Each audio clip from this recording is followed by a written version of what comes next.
রোহিত একজন সাহসী সোলজার।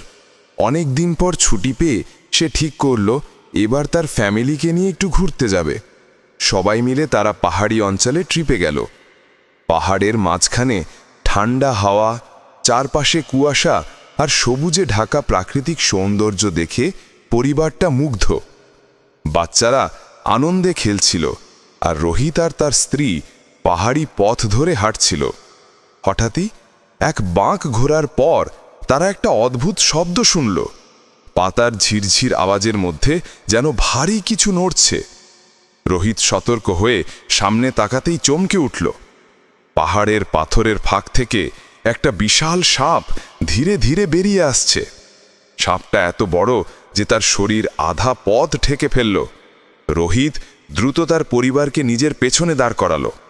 একজন সৈনিক হিসেবে সে ভয় পায় না, কিন্তু পরিবারকে রক্ষা করার দায়িত্ব তার প্রথম।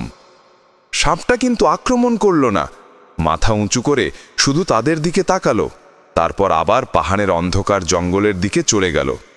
রোহিত তখন বুঝল এটা ছিল প্রকৃতির এক সতর্কবার্তা। পাহাড়ে শুধু সৌন্দর্যই নেই, অজানা বিপদও লুকিয়ে আছে। পরিবারকে বুকে জড়িয়ে সে বলল, যত বড়ই হোক বিপদ, আমি আছি, তোমাদের কিচ্ছু হবে না। সেদিনের সেই অভিজ্ঞতা তার পরিবার আজীবন ভুলতে পারেনি।